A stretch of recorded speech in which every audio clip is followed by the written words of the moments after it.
आंदिवली पश्चिम के link road से सटे जुगी इलाके में स्लम रिहेबिलिटेशन अथॉरिटी (SRA) योजना के अंतर्गत विकसित एक पुनर्विकास प्रोजेक्ट ने वर्टिकल स्लम जैसी छवि को चुनौती दी है। आमतौर पर SRA इमारतों को सिर्फ पुनर्वास का जरिया माना जाता है, जहां बुनियादी सुविधाओं का भी अभाव होता है। लेकिन इस प्रोजेक्ट में तैयार की गई इमारतें सुविधाओं और डिज़ाइन के लिहाज से किसी प्राइवेट रियल एस्टेट प्रोजेक्ट से कम नहीं हैं। ये परियोजना श्रीजी शरण ग्रुप ऑफ कंपनीज द्वारा विकसित की गई है और हाल ही में स्थानीय विधायक योगेश सागर के हाथों इसका उद्घाटन हुआ। उन्होंने इसे मुंबई में SRA मॉडल के लिए आदर्श उदाहरण करार दिया।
आणि बाकी इतर पक्षांचे सर्व पदाधिकाऱ्यांबरोबर आलो आहे।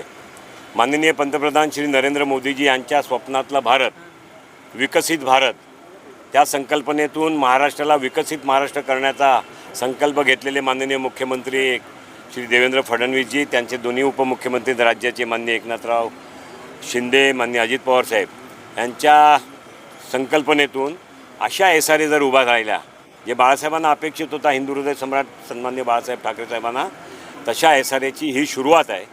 लोकांना त्या SRAच्या बिल्डिंगमध्ये, रिहेबच्या बिल्डिंगमध्ये कार पार्किंग, रिहेबच्या बिल्डिंगमध्ये मोटरसायकल पार्किंगसाठी एक फ्लोअर, रिहेबच्या बिल्डिंगमध्ये 3000 स्क्वेअर फीटचा एक कम्युनिटी हॉल, रिहेबच्या बिल्डिंगमध्ये महिलांना स्वतंत्रपणे बिझनेस करण्यासाठी, व्यवसाय करण्यासाठी ब्युटी पार्लर उपलब्ध करून देणे, पुरुषांसाठी हेअर कटिंग सलून उपलब्ध करून देणे, येणाऱ्या पाहुण्यांसाठी एक अभ्यागतांचा फ्लॅट तयार करून देणे की ज्याच्यामध्ये बाहेरून येणारे पाहुणे सोसायटीच्या कोणाच्या घरात येत असतील तर त्यांनी तिकडे थांबायला जागा मिळेल अशा ते तयार करून देणे, अशा जिम्नेशियम तयार करून देणे, व्यायामशाळा तयार करून देणे, अशी कल्पकतेने हे जे काम तयार झालं आहे। तर मी विकासकांचा, श्रीजी शरण यांचे मेहुल यांचं मनापासून अभिनंदन करतो आहे।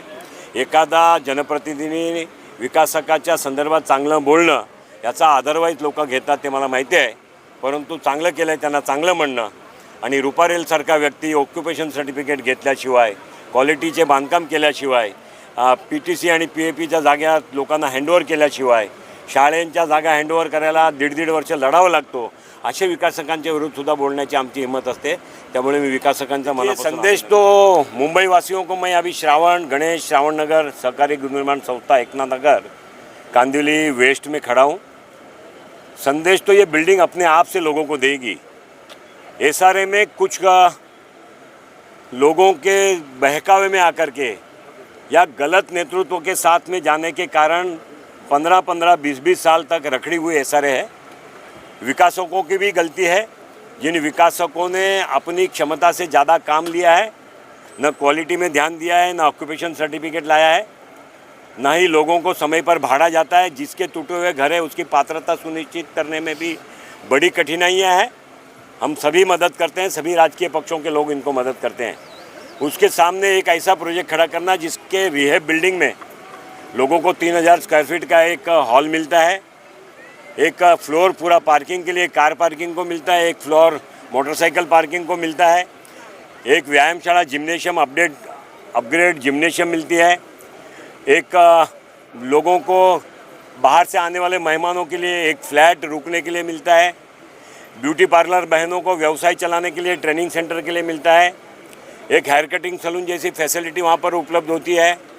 इस प्रकार का काम रिहेब के बिल्डिंग में होना, समय पर होना, क्वालिटी वाइज होना, माइवान से जिसका काम होना, ऑक्यूपेशन लाने के बाद लोगों को उसका पोजीशन देना, ऐसा विकास का काम शिरजी शरण ने किया है। मैं उनका अभिनंदन करने के लिए आया हूँ और मैं केवल यही संदेश देता हूँ कि ये बिल्डिंग आने वाले दिनों में प्रधानमंत्री नरेंद्र मोदी जी जिनके संकल्पों का विकसित भारत होने जा रहा है, इसमें मुंबई के उन स्लम डेवलपर्स को जो झोपड़पट्टियों में रहे, झुग्गियों में रहे, उनको अपने घर का अभिमान हो, ऐसा घर देने के लिए जिन्होंने शुरुआत की है, ऐसे विकासक को अभिनंदन करने के लिए मैं यहाँ पर आया हूँ।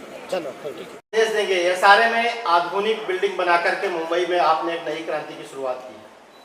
सर, ये ऐसे तो कोई क्रांति नहीं है। एसआरए की अथॉरिटी ने ऑलरेडी ये सारी सुविधा का प्रोविज़न उन्होंने अपने डीसीआर के माध्यम से प्लान के अंदर दिया हुआ ही है। हमने उसका प्लानिंग का फ़ायदा उठाते हुए ये पूरे एसआर जो एमिनिटीज़ है उसको डेवलप किया हुआ है। तो ऑलरेडी एसआर की अथॉरिटी के प्लान के अंदर ये चीज़ था ही, तो एक ये शुरुआत है कि जिसको हमने डेवलप करके दिया हुआ है। नॉर्मली एसआर की बिल्डिंग मैंने भी जो एक दो पहले बनाई तो हम ये सुविधा का रूम बना के छोड़ देते थे। तो पहली बार ऐसा हुआ है कि भाई इसको हम डेवलप करते हैं ताकि लोग एक्चुअल इसको वापर सकें। क्या क्या सुविधाएं यहाँ पे सर है एसआरए के बिल्डिंगों में, जरा उसके बारे में हमारे दर्शकों को बताइए। जैसे जो एसआरए अथॉरिटी ने अलग अलग महिला वेलफेयर का प्रोविज़न किया हुआ है, युवकों के लिए एक प्रोविज़न किया हुआ है, बच्चों को पढ़ने का प्रोविज़न किया हुआ है। तो वो सारी जो सुविधा का फ़ायदा लेते हुए हमने एक आइसोलेशन रूम दिया हुआ है कि जिसमें जो कोई परिवार के घर में कोई लंबा बीमारी है, तो क्योंकि एसआरए के घर छोटे होते हैं तो घर पूरा डिस्टर्ब होता है, तो उस लोगों के लिए एक अलग से आइसोलेशन सेंटर जैसा बनाया हुआ है ताकि वो घर के बिल्डिंग के अंदर ही रहे, वहाँ पे वो आराम कर सकते हैं और परिवार को भी ज़्यादा तकलीफ स्ट्रेस नहीं लेना पड़े। नंबर एक कि आपके घर पे अगर कोई ज़्यादा गेस्ट है तो सोसाइटी के पास वो रूमें है जिसमें आप अपने गेस्ट को रख सकते हो, तो एक सोसाइटी के लिए आवक का भी साधन हो जाएगा और रेनोवेल वालों के लिए सुविधा का भी हो जाएगा। ऐसे महिलाओं के लिए ब्यूटी पार्लर का हमने पूरा प्रोविज़न किया हुआ है। हो सकता है बिल्डिंग में से सारे काफ़ी कस्टमर इनको मिल जाए। यहाँ की बच्चियाँ जो भी ब्यूटी पार्लर जानती है वो बिल्डिंग से भी ऑर्डर ले सकती है, प्लस अपने बाहर के कस्टमर को भी बुला सकती है। ऐसे ही खाने बनाने की जिनको ज़्यादा कौशलता है तो वो अपना ऑर्डर लेके, अभी छोटे घर में बनावे तो एक तकलीफ़ होता है करके एक अलग से उनको भी कम्युनिटी किचन दिया हुआ है कि वो उस सुविधा का फ़ायदा उठाते हुए वो अपना हुनर के हिसाब से हर एक अलग अलग चीज़ बना के बेच के एक कमाई का साधन जरिया कर सकती है।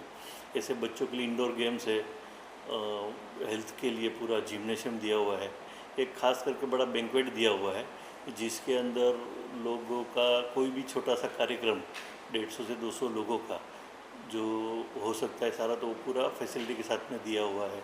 प्लस सबसे बड़ा जो भी हस्बैंड वाइफ दोनों जॉब करते हैं तो वो अपने बच्चे को कहाँ छोड़ के जाए, अगर न्यूक्लियर फैमिली है तो उनके लिए भी एक यहाँ पे पालना घर जैसा एक व्यवस्था किया हुआ है कि वो अपने बच्चे को वहाँ पे छोड़ के जा सकती है। वहाँ की टेयर केटर उसका ध्यान रखेगी और जो भी नॉमिनल पैसा होगा वो हिसाब से ये सारी सुविधा चलेगी। तो ऐसे अलग अलग सुविधाएं काफ़ी दी हुई है। सोसाइटी का ऑफिस है, यंग बच्चों के लिए पॉडकास्ट रूम दिया हुआ है, लाइब्रेरी दी हुई है बच्चों को पढ़ने के लिए, तो ये सारी सुविधा दी हुई है। टोटल कितने यहाँ पे एसआरए के रूमों को शिफ्टिंग मिलेगी पुनर्वास के तहत? ये टोटल करीबन 680 परिवारों के लिए ये घर का है ये बिल्डिंग। कब तक ये लोगों को यहाँ पे मतलब रहने के लिए ऐसे हमारा मार्च तक का पूरा टारगेट है। मार्च 2026 को हम उनको पोजीशन भी ओसी दे देंगे।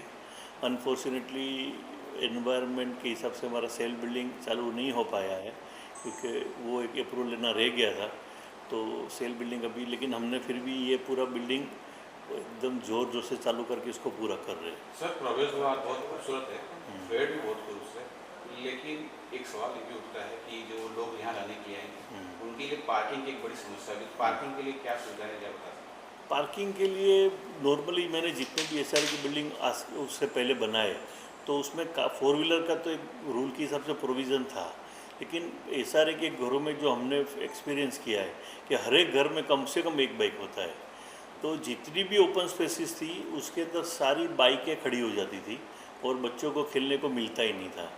तो तो इसमें फिर हम लोग ने एक पोडियम पार्किंग दिया हुआ है, जिसमें ग्राउंड फ्लोर में सारी 4 व्हीलर पार्किंग रहेगी और फर्स्ट फ्लोर में सारे बाइक की पार्किंग की सुविधा की हुई है, ताकि 680 परिवार के घरों के बाइक वो पूरे फर्स्ट फ्लोर पे आ जाएंगे और जो सराउंडेड एरिया है, ओपन स्पेस है, उसमें बच्चे लोगों को आउटडोर गेम खेल सकते हैं। मैं अभी एक सैंपल फ्लैट देख रहा था, बहुत अच्छा लगा मुझे।